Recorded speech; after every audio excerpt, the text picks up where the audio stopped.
전도서 12장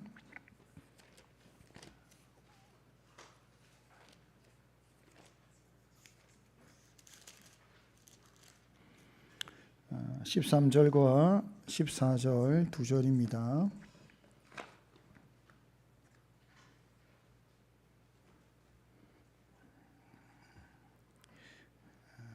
합독합니다. 이래 결국을 다 들었으니 하나님을 경외하고 그의 명령들을 지킬지어다. 이것이 모든 사람의 본분이니라. 하나님은 모든 행위와 모든 은밀한 일을 선악간에 심판하시리라. 아멘. 우리 무더운 여름을 지나가고 있습니다. 한 주 동안 평안하셨습니까?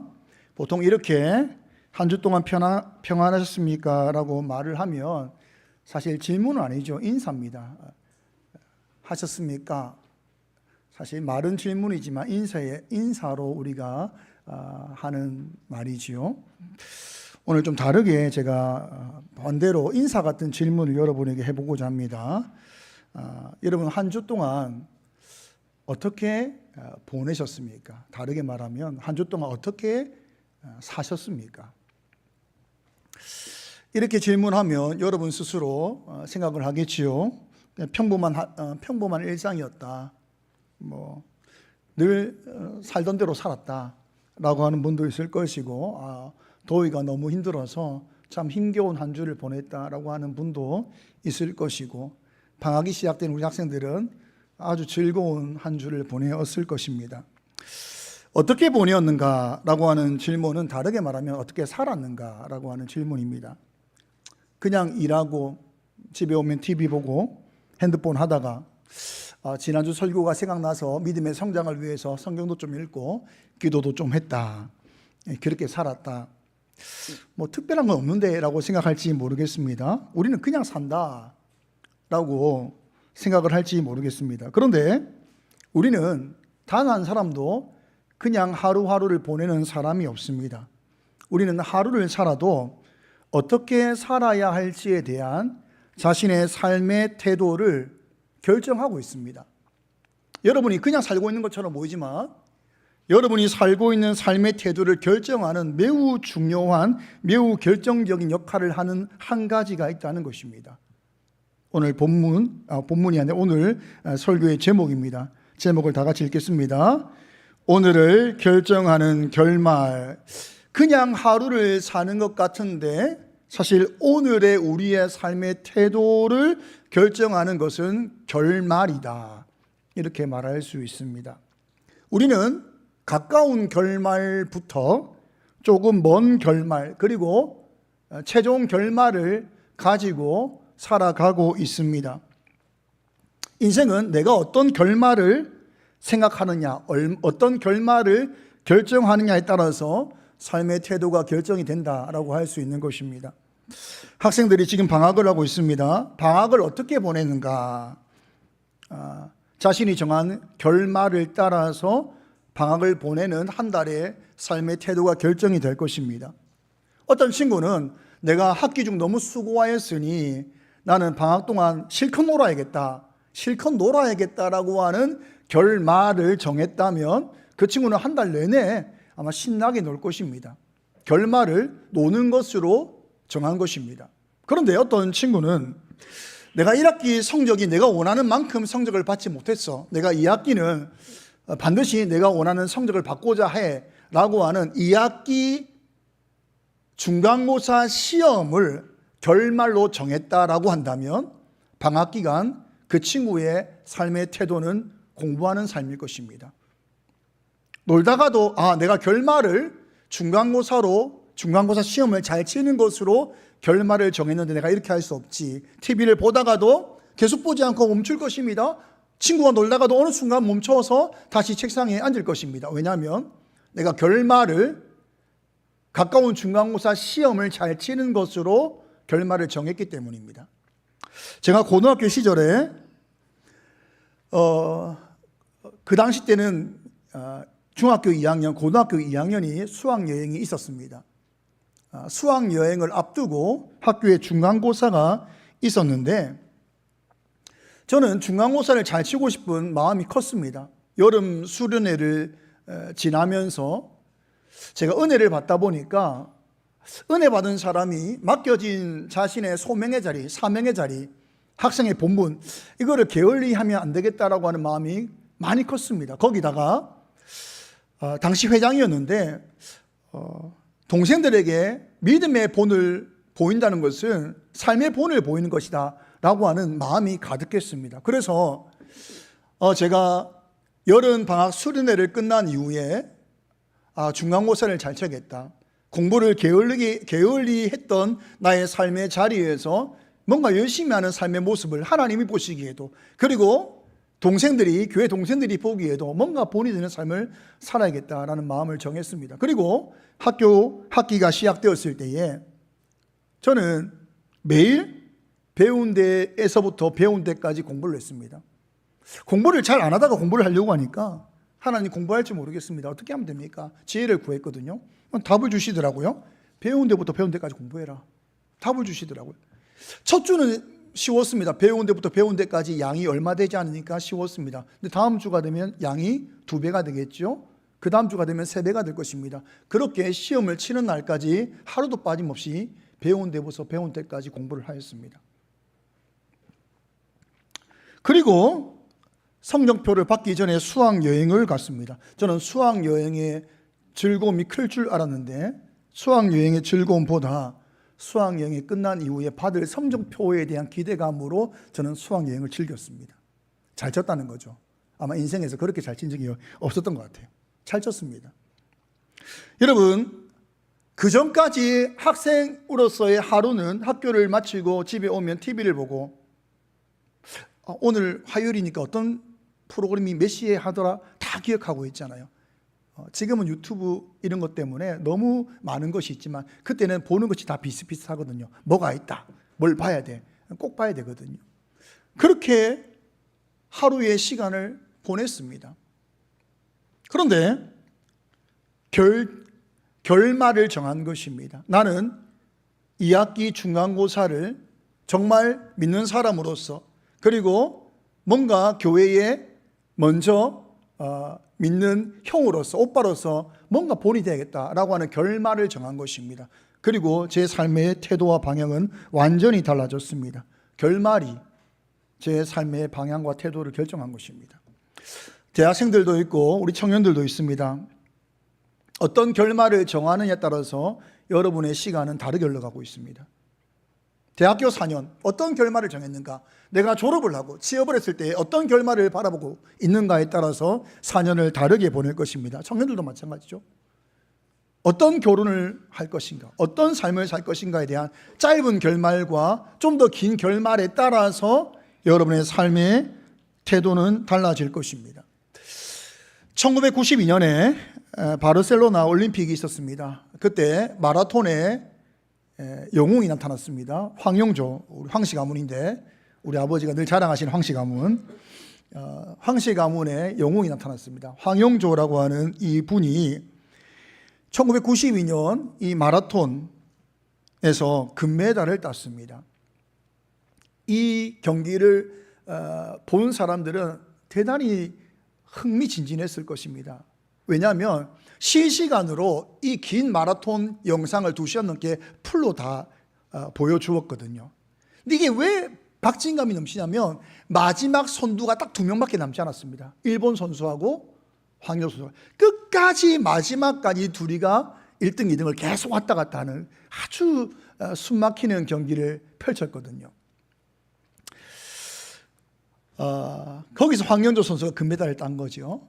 한국에 수많은 올림픽 금메달이 있는데 아마 가장 가치 있고 가장 위대한 금메달을 황영조 선수가 딴 이 마라톤 금메달이 아닐까라고 생각을 합니다. 많은 분들이 그렇게 말을 하지요. 왜냐하면 1936년에 송기정 선수가 한국인 최초로 올림픽 마라톤 금메달을 땁니다. 그런데 그때가 일제 치하에 있다 보니까 이제 일본 마크를 달고 금메달을 따게 되죠. 한국인이지만, 한국 사람이지만 일본 이름을 가지고 일본 국기를 메고 금메달을 땁니다. 그리고 56년이 지나서 황여조 선수가 한국인의 이름으로 한국 국적을 가지고 최초로 마라톤 금메달을 딴 것입니다. 이것만 해도 너무 가치 있는데 더 놀라운 것은 올림픽 역사가 130년인데 이 130년 역사 가운데 마라톤 금메달을 딴 아시아인은 2명밖에 없습니다.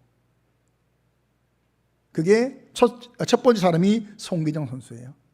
두 번째 마지막 사람이 황영조입니다. 앞으로는 아시아인이 금메달 딸 일은 없다고 보고 있어요. 엄청난 거죠. 130년 역사 가운데 금메달이 딱 2명인데 송기정 선수와 황영조다 이 말이죠. 여자 마라톤은 역사가 짧습니다. 1984년에 시작되었고 40년 정도 되었는데 아시아인으로 금메달 딴 여자 선수가 딱 2명인데 일본 사람들 2분이 땄습니다. 어쨌든 이 130년의 마라톤 역사 가운데 유일한 2명의 아시아인 황영조와 송기정 선수다. 대단한 거죠. 이 황영조 선수가 2년 뒤인 1994년에도 일본 선수와 경쟁을 해서 또 아시안 게임에서도 금메달을 땁니다. 그리고 바로 은퇴를 합니다. 너무 젊은 나이에 은퇴를 바로 해버려요. 왜냐하면 달리는 게 죽기보다 싫었다는 거예요. 달리면서도 트럭이 지나가면 뛰어들어 죽을까라는 생각을 그렇게 많이 했다는 거예요. 그만큼 달리는 게 힘들었다는 거예요. 자기의 목표는 빨리 금메달을 따가지고 빨리 조기 은퇴하는 것을 목표로 삼았다는 거죠. 그런데 이제 시간이 흘렀습니다. 시간이 흘러서 어떤 방송에서 황영조 선수에게 인터뷰를 합니다. 당신의 앞으로 꿈이 있냐? 꿈이 뭐냐? 라고 묻습니다. 그러니까 뭐라고 하는가 하면 내가 다시 한번 죽기 전에 마라톤을 완주하는 것입니다. 내 마지막 꿈은 죽기 전에 마라톤 완주입니다. 라고 말을 합니다. 이 완주라고 하는 단어가 한자잖아요. 마칠 완, 달릴 주입니다. 그러니까 42.195를 중간에 멈추거나 걸으면 안 됩니다. 이건 완주가 아닙니다. 그것은 꼬리는 한 것이 있을 줄 몰라도 완주라고 볼 수 없는 거예요. 한 번도 멈추거나 걷지 않고 달려서 들어가야만 완주가 되는 거예요. 이게 자기의 목표라는 거죠. 황영조 선수가 이것을 꿈이다, 이것을 목표다라고 자신의 결말을 정했습니다. 그리고 나서 인생이 바뀌기 시작했습니다. 마라톤을 완주해야 하니 이 결말을 정하고 나니 어떻게 해야 되는가 하면 자신이 살아온 자신의 생활 습관 하나하나를 다 뜯어 고쳐야만 했다는 거예요. 계속 뜯어 고치고 있는 거예요. 왜요? 결말을 정했습니다. 마라톤 완주를 하는 것으로 결말을 정한 거예요. 이전까지 수십 년 동안 잘 살아왔던 자신의 인생의 습관을 다 뜯어 고치고 있습니다. 결말을 정했기 때문입니다. 여러분, 결말. 우리가 가까운 결말도 있고 조금 먼 결말도 있습니다. 근데 우리가 정한 결말이 삶의 태도를 결정하고 그것이 삶의 결과를 만듭니다. 여러분이 지금 살아온 삶의 결과는 뭐죠? 내가 정한 결말로 인한 삶의 태도가 여러분의 지금 삶의 결과로 가져가고 있는 것이지요. 여러분, 한 주 어떻게 보냈습니까? 여러분의 한 주에 삶의 태도를 결정한 것은 무엇이었는가? 한번 돌아보십시오. 건강이었는가? 나는 24시간 건강에 대한 영상도 보고 운동도 하고 건강이었는가? 아니면 부를 축종하는 것이었는가? 아니면 성공이었는가? 아니면 의미 있는 가치 있는 삶을 내가 꿈꿨는가? 아니면 행복이었는가? 아니면 어떤 목표였는가?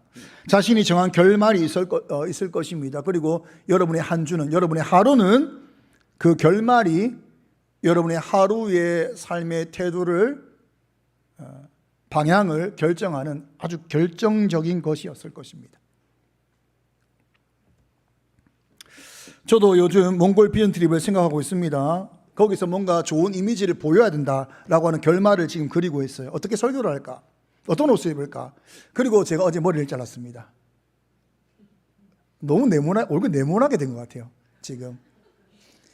왜 잘랐는가 하면 바로 자르고 하니까 머리 스타일이 어떻게 될지 모르더라고요. 내가 일주일 동안 내 머리 한번 이렇게도 해가지고 연구하고 가서 가장 괜찮은 얼굴로 가야겠다라고 하는 제 결말 안에 제가 어제 머리를 뭔가 지금 제 얼굴 네모나다는 이유로 지금 그렇지만 이 결말을 정하니까 그 결말에 맞는 삶의 태도가 계속해서 나타날 수밖에 없는 것입니다. 결말이 우리의 삶의 태도를 결정하는 것입니다. 여러분, 우리는 결말을 정하며 살고 있습니다. 가까운 결말이 있고 조금 먼 결말이 있고 아주 먼 결말이 있습니다. 그런데 이 결말을 우리가 꿈꾸며 기대하며 그것이 가치 있고 의미가 있다고 알기 때문에 이 결말을 정하고 사는 삶을 살 때에는 혹여나 힘들어도, 혹여나 어려워도, 혹여나 지쳐도 그 길을 포기하지 않습니다. 내가 정한 결말이 가치가 있고 의미가 있기 때문이죠. 포기하지 않습니다. 솔로몬은 이러한 인생, 결말이 있고 이 결말을 이루는 인생에 대해서 헛되다라고 말을 한다는 거죠. 매우 충격적인 말입니다. 이 헛되다라고 하는 단어, 헤벨이라고 하는 이 히브리 단어는 쓸모없다, 가치없다라는 말에서 헛되다가 아니라 안개와 같고 연기와 같다 이 말입니다. 여러분, 안개와 같고 연기와 같다는 건 뭐죠? 잠시 있다가 사라지더라. 붙잡으려고 해도 결국 붙잡지 못하더라. 그게 우리의 인생이더라는 것입니다. 그래서 헛되다는 말은 우리가 일반적으로 사용하는 말로 바꾸어 말하면 참 인생 허무하네, 덧없네, 짧네 이렇게 말할 수 있다는 거죠. 여러분, 저는 솔로몬의 이 말을 아직은 공감이 안 돼요. 전 너무 하고 싶은 게 많아요. 이루고 싶은 게 많아요. 근데 그게 다 헛되다라고 말할 수 있을까? 그렇지 않을 거라는 생각이 든다는 거죠. 여러분, 왜 솔로몬은 인생을 허무한 인생이다라는 말을 했을까? 솔로몬에 대해서 우리가 좀 알아볼 필요가 있겠죠. 솔로몬은 우리가 잘 아는 대로 인류 역사 가운데 가장 지혜 있는 사람이다라고 볼 수 있습니다. 솔로몬이 얼마나 지혜가 있는가? 열왕기상 4장 29절에서 34절까지를 교독합니다. 하나님이 솔로몬에게 지혜와 총명을 심히 많이 주시고 또 넓은 마음을 주시되 바닷가의 모래같이 하시니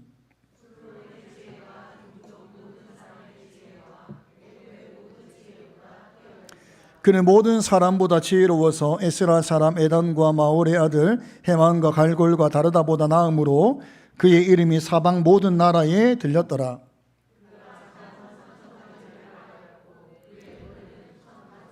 그가 또 초목에 대하여 말하되 레바논의 백향목으로부터 다음에 나는 우슬초까지 하고 그가 또 짐승과 새와 기어다니는 것과 물고기에 대하여 말한지라. 사람들이 솔로몬의 지혜를 들으러 왔으니 이는 그의 지혜의 소문을 들은 천하 모든 왕들이 보낸 자들이더라. 잠언이라고 하는 말은 경계의 말, 교훈의 말, 지혜의 말, 이거를 잠언이라고 하거든요.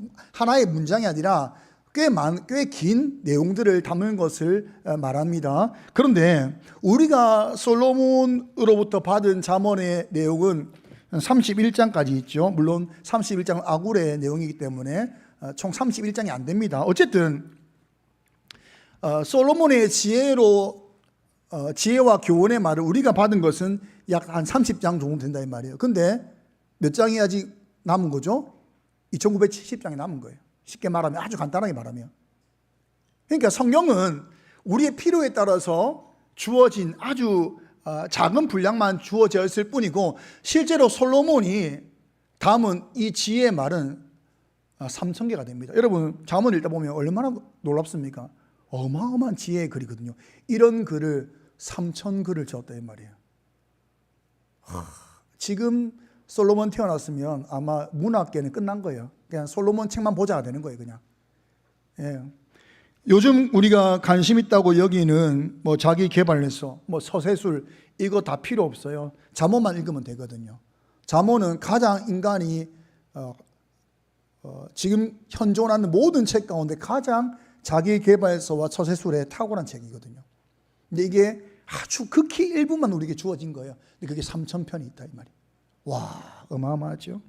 지금 우리나라가 K-팝에 세계가 열광하는데 솔로몬은 작사 작곡에 능통합니다. 1005편, 1005개의 지금까지 내려왔으면 뭔가 우리가 좀 같이 불러볼 건데 우리에게 남겨진 게 없어요. 1005편, 1005개의 작사 작곡을 했다. 대단하지 않습니까? 거기다가 동식물에 대해서 박사입니다. 모르는 게 없어요.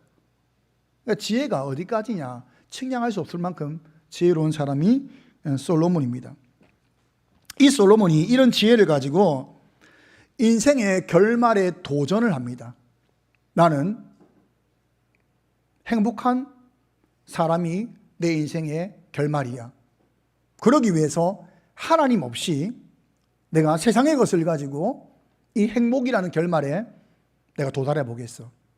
그렇게 솔로몬이 우리보다 앞서서 우리가 헛발하지 말라고 먼저 앞서서 한번 도전해 줬다 이 말이에요. 전도서 2장 1절입니다. 합독하겠습니다. 나는 내 마음에 이르기를 자 내가 시험 삼아 너를 즐겁게 하리니 너는 낙을 누리라 하였으나 보라 이것도 헛되도다. 낙을 누린다는 것은 행복을 목표로 했다 이 말이죠. 그러니까 솔로몬은 자신의 인생의 결말을 최종 결말을 행복으로 잡고 이 행복을 위해서 중간중간에 결말들을 만들어서 자기의 삶을 꾸려갔다는 것입니다. 사실 우리가 생각하는 것도 다 결국은 행복이지 않습니까? 돈을 버는 거, 건강한 거, 자녀 잘 되는 거 다 행복이잖아요. 그 행복이라는 결말을 향해서 중간중간에 중간 결말을 만들어 간다는 거죠. 자, 솔로몬이 행복을 위해서 어떤 중간중간에 결말을 정하고 살아갔는가? 첫 번째는 2장에 보면 쾌락을 통해서 인생은 행복하지 않을까? 쾌락을 통해서 행복에 도전을 했습니다. 그래서 쾌락을 통해서 막 웃음 지을 수 있는 것, 이게 자세히 안 나와 있어요. 하여튼 웃음 지을 수 있는 것, 웃는 행복한 거잖아요. 그리고 잔치, 여러분 잔치가 제일 행복하지 않습니까? 잔치.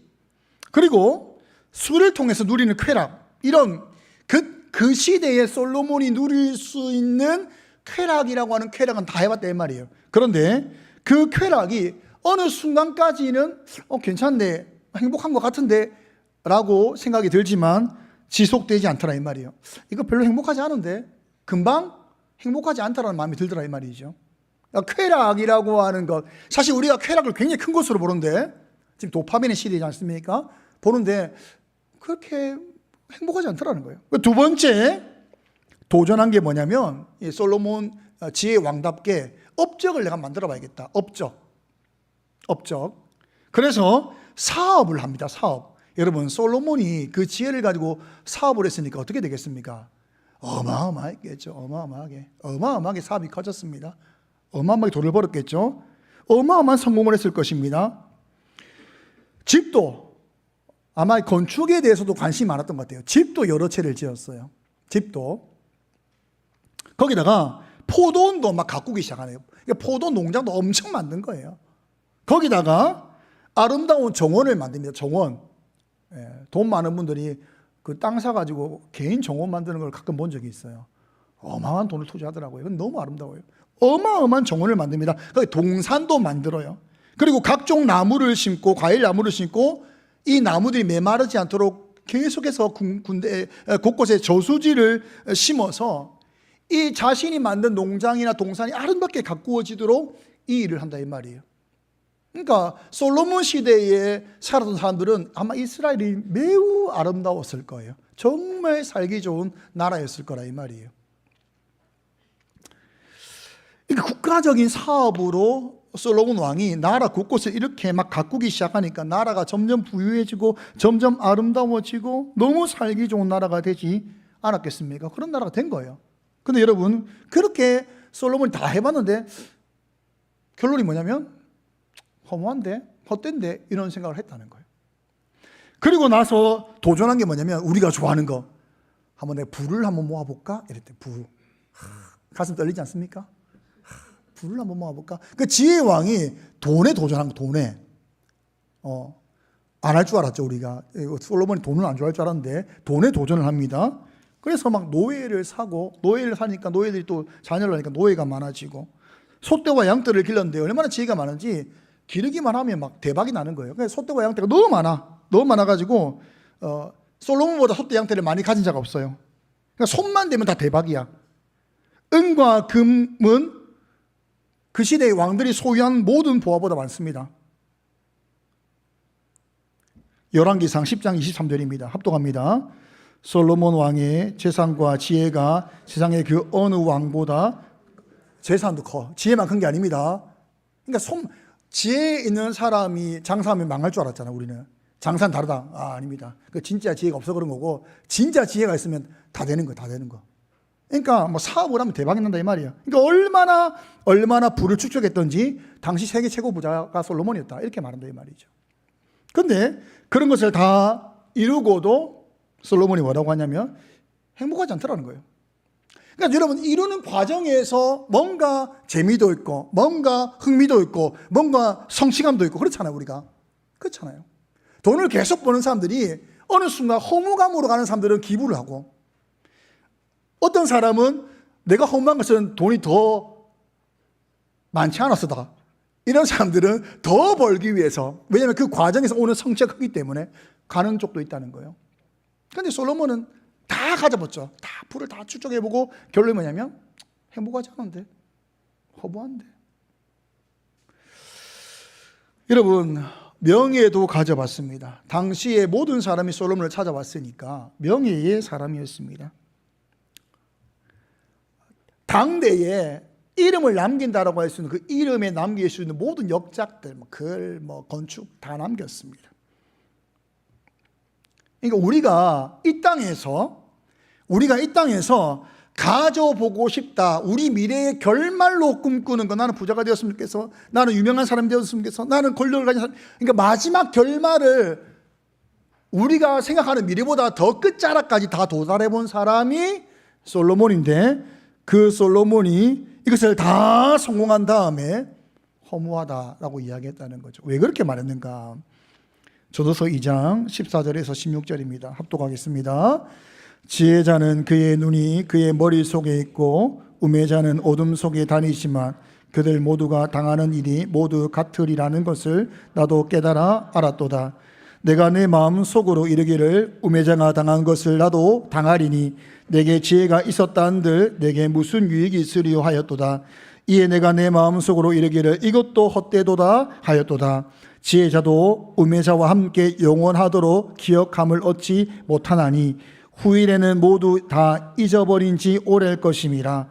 오라, 지혜자의 죽음이 우매자의 죽음과 일반이로다. 결국 다 지혜로워서 많은 것을 남긴 사람이나 인생에 평범하거나 아니면 어리석은 사람이나 도달하는 결론은 다 죽음으로 끝날 뿐이다.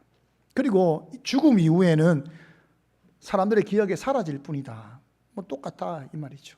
참 허무하네. 자녀를 키우다가 허무하다고 하는 부모들이 많아요. 참 열심히 키웠는데 자녀들이 안 알아주잖아요. 사실 안 알아주잖아요. 이상한 말하고 이렇게 하잖아요. 참 허무하잖아요. 그 수고, 그 노력, 그 세월의 흔적들 얼마나 많습니까? 허무하네. 근데 이 허무를만 있는 것이 아니라 또 다른 허무를 이야기한다는 거죠. 전도서 2장 18절에서 21절입니다. 합독하겠습니다. 내가 해 아래에서 내가 한 모든 수고를 미워하였으니 이는 내 뒤를 이을 이에게 남겨주게 됨이라. 그 사람이 지혜자일지 우매자일지야 누가 알라마는 내가 해 아래에서 내 지혜를 다하여 수고한 모든 결과를 그가 다 관리하리니 이것도 헛되도다. 이러므로 내가 해 아래에서 한 모든 수고에 대하여 내가 내 마음에 실망하였도다. 어떤 사람은 그 지혜와 지식과 재주를 다하여 수고하였어도 그가 얻은 것을 수고하지 아니한 자에게 그의 몫으로 넘겨주리니 이것도 헛된 것이며 큰 악이로다. 여러분, 평생을 수고한다 한들 가져가는 것은 무덤 50cm 아니면 낙골당 30cm. 여러분, 평생 수고한 것을 결국 다 뭐 해야 되죠? 넘겨주고 가리니. 그러니까 내가 뭔가를 막 성취해서 내 것인 줄 알았는데 알고 보니까 잠시 내가 가졌을 안개와 같은 거라는 거예요. 사실은 그건 내 게 아니었던 거죠. 왜요? 결국 두고 가야 돼요. 넘겨주고 가는 인생이라는 거예요. 정말 수고 많이 했죠. 여러분, 솔로몬이 도전했잖아요. 그 지혜를 가지고 수많은 행복을 찾아 도전했으니까 얼마나 많은 것을 남겼겠습니까? 내 것이 아니라는 거예요. 내 것인 줄 알았는데 참 허무하네. 그리고 자신의 것을 결국 누군가에게 넘겨줘야 되는데 이것을 넘겨받는 사람이 지혜로운 사람이면 괜찮잖아요. 뭔가 가꿀 거니까. 근데 어리석은 사람이면 어떻게 되겠습니까? 솔로몬이 했던 그 수고와 노력의 흔적들이 한순간에 다 망칠 수 있습니다. 솔로몬의 아들 누구죠? 르호보암. 르호보암 때문에 나라가 한순간에 다 망하지 않습니까? 한순간에 망칠 수 있다는 거예요. 그것도 허무한 거죠. 이렇게 가꾸었는데, 좀 미안한 말은 자식 하나 때문에 뭐 이리 된다 이 말이죠. 집안 망했네. 얼마나 허무하냐 이 말이에요. 또 평생을 노력한 것을 노력해서 얻은 사람이 있고, 단지 그 노력해서 얻은 사람이 나의 아버지이기 때문에 아무런 노력 없이 같은 것을 가지는 사람이 있잖아요. 그걸 보니까 솔로몬이 허무하더라는 거예요. 우리말로 하면 뭐죠? 누구는 부모 잘 만나가지고 크게 노력하지 않아도 잘 먹고 잘 사는데, 어떤 사람은 평생을 노력해도 너무 힘들더라는 거예요. 그것을 보니까 인생 참 허무하네. 노력이, 어떤 수고가 삶의 행복을 가져다 주는 것이 아니라 부모 잘 만나기만 해도 되네. 참 허무한 인생이네. 근데 여러분, 솔로몬이 전도서를 통해서 인생의 가장 큰 허무를 무엇으로 말하는가 하면, 우리는 결말을 알고 결말을 정하고 이 결말에 따라서 우리의 삶의 태도를 통해서 어떤 결과를 얻잖아요. 이게 우리의 인생에 아주 익숙합니다. 내가 정한 결말이 내 삶의 태도를 만들고 내 삶의 태도가 내 결과를 만들고, 너무 익숙하잖아요. 근데 사람들이 어리석어서 인생에 최종 결말이 있다는 걸 모른다는 거예요. 최종 결말이 뭐죠? 우리는 계속 결말하다가 죽음이 마지막 결말인 줄 알지만 아닙니다. 인생의 모든 수고, 모든 노력, 모든 삶에 대해서 세상은 잊어버리고 세상은 사라지고, 하지만 하나도 잊지 않고 그것을 기억하사 그것에 관하여 심판하실 하나님의 심판, 예수 앞에 설 날이 우리의 최종 결말입니다. 이것을 모르고 사는 인생이 너무 허무한 인생이더라 이 말이죠. 결말을 쫓아서 늘 달려가는데 최종 결말을 모르고 달려가는 안타까움 인생. 결말이 자신의 꿈인 것처럼 막 열심히 살아가는데 최종 결말을 몰라서 엉뚱한 인생으로 살아가는 허무한 인생. 얼마나 허무한가. 그래서 솔로몬이 전도서 마지막을 이렇게 장식하고 있는 것입니다.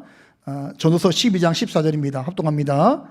하나님은 모든 행위와 모든 은밀한 일을 선악간에 심판하시리라. 마지막에 여러분, 허무를 이야기하다가 왜 심판을 이야기했는가? 인생은 다 붙잡지도 못하고 기억하지도 못하고 잊어버리는 인생이기 때문에 허무한데, 솔로몬이 그래서 허무하다라고 말했는데, 알고 보니까 인생은 잊어지는 인생이 하나도 없다는 거예요. 하나님이 모든 것을 기억하시는 인생이더라는 거예요. 여러분, 오늘 여러분이 어떻게 살았는지 여러분은 기억 못해도 하나님은 기억하신다는 거죠. 여러분 기억 못해요. 2020년 5월달 2일날 뭘 했어요? 기억 못하죠. 오늘 제 제자가 왔어요. 새신자인 줄 알고 좋아했지만 아니죠. 예. 2006년에 대구 삼성교회에서 6학년 우리 한영이, 제가 중1, 중2, 중3까지 가르쳤는데 지금 목사님이에요. 우리 황진옥 전사님하고 동기인데, 우리 인생 어떻습니까, 여러분? 우리 인생 어떻습니까? 다 우리는 기억 못해요. 저는 오늘 한영이하고 이야기하다 보면 이야기하겠지만 저는 기억 못할 게 엄청 많을 거라 생각해요. 20년 전 이야기니까. 하나님 다 기억하세요. 그리고 그 기억하신 것을 통해서 상급으로 주십니다. 그러니까 이것을 알고 사는 인생과 죽음이 인생의 끝이다, 인생의 결말이다라고 아는 인생의 차이는 상상할 수 없을 만큼 다른 인생입니다. 여러분, 성도가 믿지 않는 자들과 아주 비슷한 인생처럼 살아가는 것처럼 보이지만 전혀 다르게 살고 있습니다. 왜요? 우리는 최종 결말을 예수 앞에 서는 날로 알고 있기 때문입니다. 그렇게 사는 인생과 죽음이 끝나는 인생이다라고 알고 있는 인생이 어떻게 같을 수 있겠습니까? 여러분, 건강을 위해 산다라고 할 때 죽음이 끝나는 인생이라면 더 살기 위해서 건강을 갖겠죠. 더 살기 위해서. 아름다운 육체를 위해서 건강을 위해 살겠죠. 그러나 주 앞에 서는 날임을 아는 사람은 건강의 목적이 뭐죠? 내 육체를 잘 가꾸어서 사는 날 동안 주를 위해 살기 때문입니다. 주를 위해 살기 위해서입니다.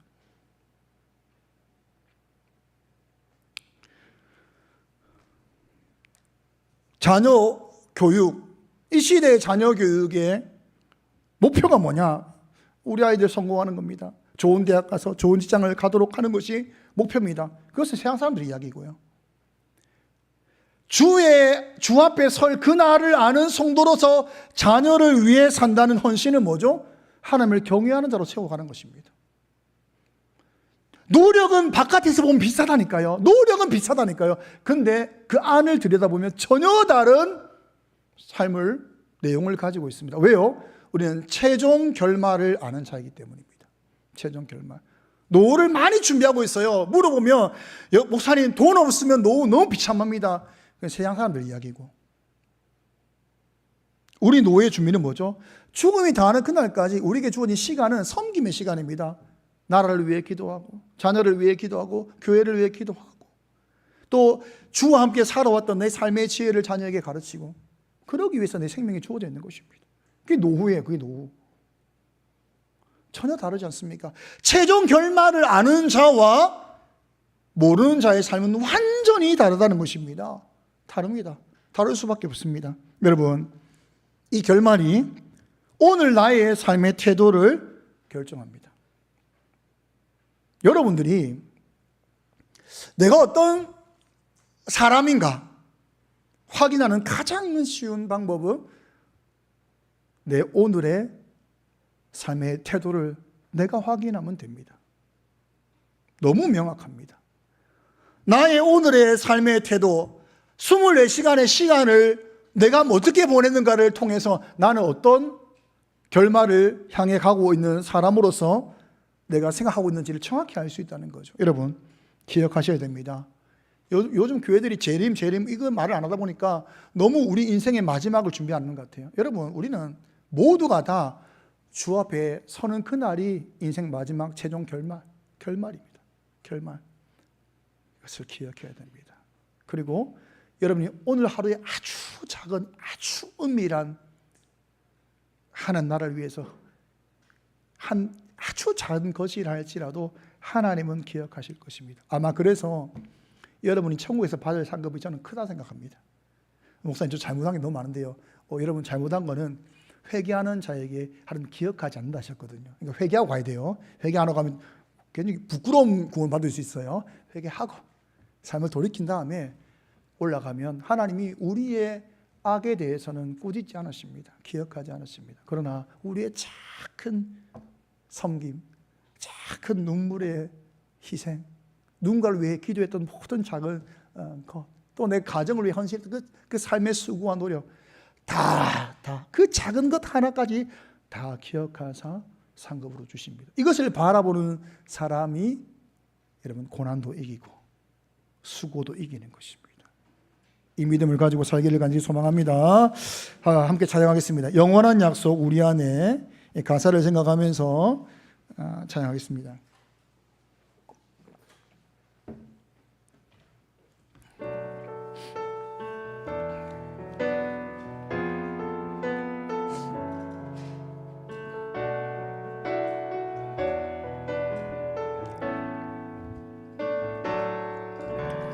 주의 길 따라 의의 십자가 지고 하늘의 부르심을 향해 가네. 주 안에 내 걸음 견고하니 흔들림 없이 걸어가리. 주의 길 따라 나의 삶을 드리며 다가올 영광을 기다리네. 이기네. 주 향한 내 믿음 굳건하니 두려움 없이 걸어가리. 지금의 고난 순간일 뿐 영원한 약속 우리 안에 나타날 그 영광. 이 땅에 모든 고난 이기네. 믿음의 눈으로 바라보네. 주의 인도하심 믿고 따르 우리 안에 나타날 그 영광. 이 땅에 모든 고난 이기네. 믿음의 눈으로 바라보네. 주의 인도하심 믿고 따르 우리 안에 나타나 그 영광. 그 모든 수고를 뛰어넘으리. 영원한 그 나라 소망의 상급. 이 땅에서 주의 나라 보리. 우리 안에 나타나 그 모든 눈물을 닦아주시리. 영원한 그 나라 소망의 상급. 이 땅에서 주의 나라 보리라. 우리가 결말을 아는 자로 살고 있고 이 결말에 확신을 가지고 있으면 이 땅에서 모든 고난을, 모든 수고를, 모든 눈물을 뛰어넘고 이기고. 왜요? 이 모든 것을 통해서 받을 상급이 있기 때문이죠. 여러분, 우리가 만약에 이런 최종 결말에 대한 확신이 없다면 우리는 믿지 않는 자와 동일한 모양과 내용, 삶의 모양이 동일하게 보일 뿐만 아니라 실제로 동일할 것입니다. 왜요? 이 최종 결말에 대한 확신이 없다면 그럴 수밖에 없죠. 그러나 결말이 삶의 태도를 결정합니다. 여러분이 지금 마음에 정한, 내가 매일의 결말이 있을 것이고 한 달의 결말이 있을 것이고, 대학생들은 4년 뒤에 결말이 있을 것이고, 부부들은 직장만이라고 하는 10년 뒤에 결말이 있을 것이고, 막 하는 결말들이 있겠죠. 그러나 이 많은 결말들은 결국 최종 결말을 향해 있다는 것입니다. 이 시간 기도할 때 주님, 우리가 주 앞에 설 그날을 바라보며 사는 믿음의 걸음을 걷는 성도 되게 해달라고 이 시간 함께 기도하겠습니다.